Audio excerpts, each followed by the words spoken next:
Hello students. Now we are going to see the concept C inheritance in C++. So in previous session we have given, I have explained about what are the features in C++. Now we are going to see a special topic, that is inheritance in C++.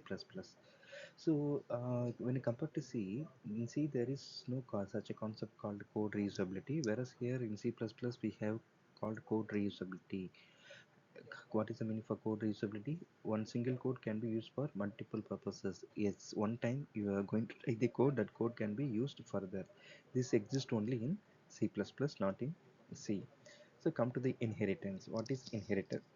Inheritance is the process by which new class is derived with help of existing class. That existing class name is called base class. The newly created class is called derived class. That is the difference between base class and derived class. From the name itself we can understand derived. This class is derived from base class. The derived class have all feature of the base classes, and programmer can choose to add new features specific to the newly created derived classes. So the idea of inheritance implements the relationship. Now come to this example. Here what is inheritance? All mammal have certain characteristic. Here a dog is a mammal, cat is also a mammal. It has feature of mammal in addition to its own unique feature. Here also is a mammal, it has a feature in addition to its own. Now come to the advantages. So as I said, now the reusability. Here the reusability of code, that is a concept behind inheritance, and it saves times and effort. It is faster development, maintain easier to extend, capability of expressing inheritance in relationship, and it transitive nature which ensure closeness with real world problem.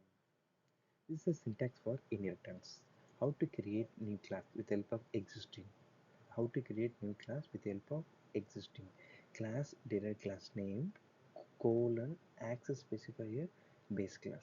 So class derived class name. Here you are going to give new name for your newly created class. Access specifier, I said there are three types of access specifier. What are they?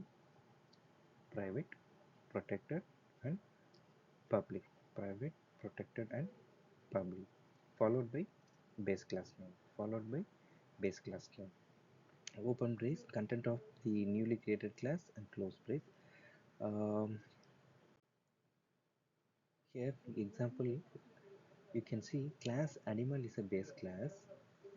This is end of your base class, and a class, this is called newly created class which is derived from base class. So this end of semicolon indicate that this is end of your base class. This semicolon indicate that end of your derived class. Now this is the access control inheritance mechanism. You could see there are three types of access specifier: private, protected, public. Private, protected, public. Private cannot be inherited because private is a variable. By default in C++ compiler it will take that variable as a private. If you forget to give any access specifier, the C++ compiler, it will take default as private only. Come to the protected. Protected is placed between the private and public. Protected is placed between private and public. Between the two classes it can be accessed.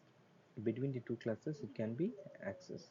Now come to the public. Public means it is visible to all. Any variable can be accessed under public section. So the important thing is that in C++ compiler the default access specifier is private. The user forgot to give any access specifier, the compiler automatically it will give protection for the data as private. Now come to the access control. Here we are having, there are three types of access control: private, protected, and public. Private, protected, and public. So here say access is same class, public, public, yes, same class, public to protected, yes, same class, public to private, yes. Whereas direct class, you could see here public can be accessed, yes, whereas private cannot be accessed, that is no. Outside of the class private cannot be accessed.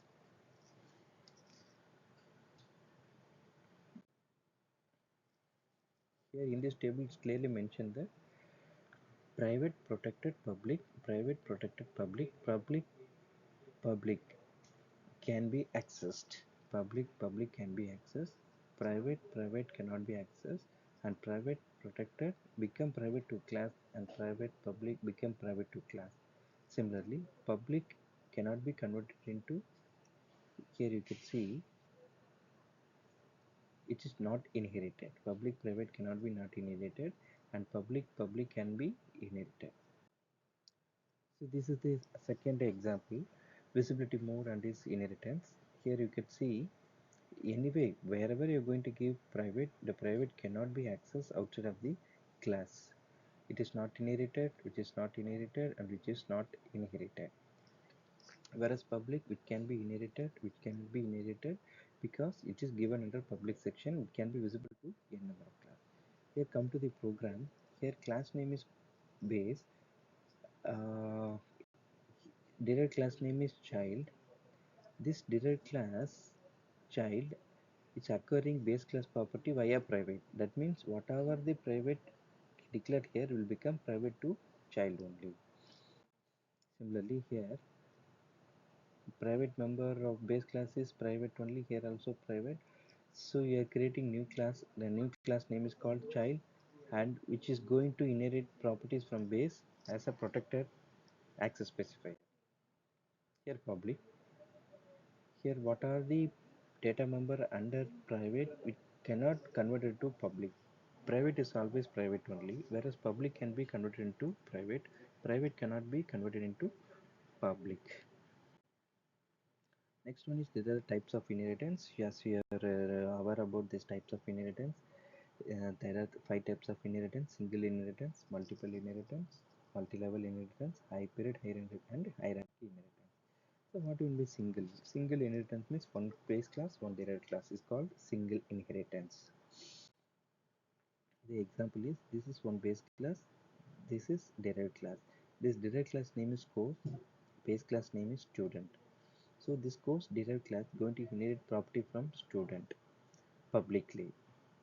So this is one single class base, one single class derived. One base class, one derived class become single inheritance. Whereas multi-level means more than one level. Multi-level means more than one level. One base class, one derived class, one intermediate base class. Here class A is base class, B is intermediate base class, and C is derived class. Here you can see class furniture is base, class sofa is intermediate base class, and class office is derived class. Here intermediate base class means this going to act as base for this class, as well as this is the base class, it's going to act as base for this and this. So as a result, it's going to form a multi-level, more than one level, furniture, sofa, and office. Multiple inheritance means more than one base class become multiple inheritance. More than one base class become multiple inheritance. Here there are two base classes, class A and class B. Class A and class B. Two or more base classes, one derived class. One derived class name is C. C is going to have properties of class A and class B. Here you can see chairperson is a base class, director is a derived class, chairperson is a base class, director is another base class, company is a derived class, is going to have properties of chairperson and director. That means company is going to have two base classes, chairperson and public, chairpersons and class public director. That means two base classes and one derived class. So hierarchy means it's a tree-like structure. There is no proper structure at all. There is no proper structure at all. It can have n number of levels. That is called hierarchy. That is called hierarchy.